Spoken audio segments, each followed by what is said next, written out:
Good stuff. Guys, I'm reading a new book. It's called The Generosity Habit. The author is, I have no idea because it's not showing up on my page. The Generosity Habit, How Daily Giving Can Change Your Life and Transform the World. And I just want to share some thoughts with you on what I read this morning. I'm going to start with generosity is beautifully human. It is at the core of our humanity. It is uniquely human. Underline that because we're going to come back and talk about different parts of this paragraph. It is uniquely human, at the same time, a reflection of the divine. Underline that. Every act of generosity ennobles, and if I'm mispronouncing that, somebody let me know. I had to Google this so I knew what it meant. It's ENNOBLES. Every act of generosity ennobles everyone involved, and each act of generosity changes the course of someone's life and therefore the unfolding of human history. So, question.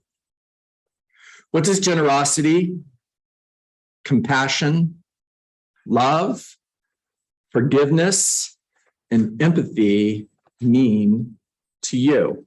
I want you guys to know ahead of time, I'm giving you a few minutes notice here that this is going to be a conversation because I only have maybe 4 or 5 questions and a couple thoughts. And then we're going to turn this into a conversation, hopefully. So let me ask you the same question again. What does generosity, compassion, love, forgiveness, and empathy mean to you?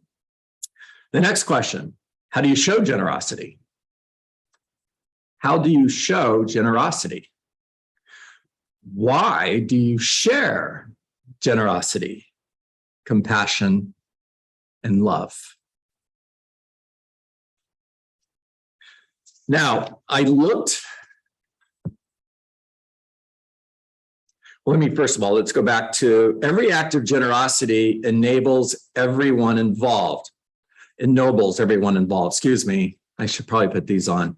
Every act of generosity ennobles everyone involved. And again, if I'm mispronouncing that, somebody correct me when you have an opportunity. So I looked up the word ennoble. Here's what it means. To lend greater dignity or nobility of character to someone. To lend greater dignity or nobility of character to someone. Well, the next question I asked myself was, if that's what ennoble means, what's the opposite of ennoble? The answer is debase. What? Debase. D-E-B-A, not debase, like debase, like the song. I knew you guys were going to do that. Oh my gosh.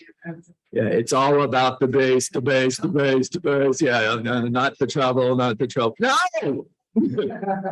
D-E-B-A-S-E. To debase someone. To debase someone is the opposite of to ennoble someone. Here's the definition of debase. To reduce in value or to degrade someone, to reduce in value or to degrade someone. So then here's my next question. Do you agree with generosity is uniquely human?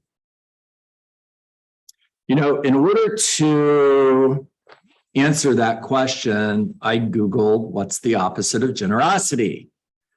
Here's the answer I got according to, give me a moment. Wordhippo.com. It's actually a site, wordhippo.com. Here's what wordhippo.com says is the opposite of generosity. The opposite of generosity, according to wordhippo.com, is meanness, cruelty, brutality, hatred, and unkindness. Now, let me go back and ask the question. Do you agree with the statement that I read to you just a few minutes ago from the author? And this is not about disagreeing with the author, okay? Because I'm not giving you my answer here yet. Do you agree that generosity is uniquely human? All right, so here's the questions again, and we're going to talk.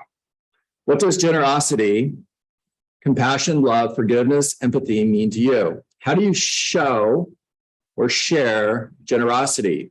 Why do you share generosity, compassion, and love? I'll add in here, guys, Matthew 6:2 says, when you do a charitable deed, do not sound a trumpet before you as the hypocrites do.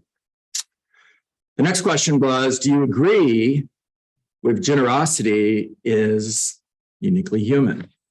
All right, raise your hand. Let's talk.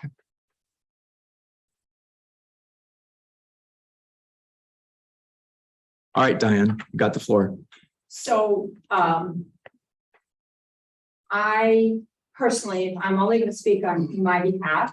I cannot even speak on anyone else's behalf, including my husband and my children. But I really, when I wake up in the morning, I honestly, maybe subconsciously think, what is it that I'm going to, what am I going to, who am I going to do for today? And why? Okay. Okay. Okay. And it's not a self-serving or a like I'm trying to be better than thou kind of thing. It's more so I feel like it's just been ingrained through generations in my own family to always take care of others. And it's my namesake as well. My Hebrew name means nurse.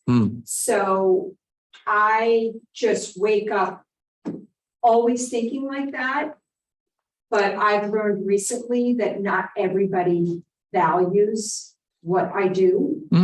And I'm talking about some of my clients. And then I can switch a light very quickly on how I feel and how I react to that. And that's what I have to work on. How to react to somebody who doesn't appreciate what I'm doing for them, because that's where you get in trouble. Yeah. And it's all connected, because you can be generous and give and give and give, which I think I do all the time. But the minute somebody crosses me, I'm mean. But I'm working on not being mean. It's interesting, Diane, because you think about that, and I go back to generosity is uniquely human, right? And think of your dog. Yeah. Does your dog respond to you being mean by being mean back to you? Never. Interesting, right? Yeah. And guys, trust me, there's no judgment here. Okay. I'm the last person that should judge anybody, right? If anything, I'll tell you everything that's wrong with me. And we don't have enough time for that, by the way. And to be truly generous, to live a life of generosity, has absolutely nothing to do with how other people treat us. Correct. And maybe that's self-serving and selfish. That's what I'm saying. I have to work on that. Because I'm the one who gave, because when you give, it should be genuine. There should be no expectation. Okay. Zero. I 100% I agree with you. Michelle, talk to us. I feel like with the question saying are you uniquely, and you would like to think that we are generous in just normal to do that, but I feel like a lot of it is what we are taught, because when you look at prejudice, and I'm not gonna go left on you, but prejudice is taught. It's not something that we are born with. 100%. So I would like to think that It is how you are brought up and you are taught to love and taught to be kind. And you learn these things as you grow from child into adulthood. And hopefully you practice that on a regular basis. Yeah. And sometimes we are put into positions where we are serving others when we don't realize it, or it becomes part of our routine. Case in point, people who are caregivers. Yeah.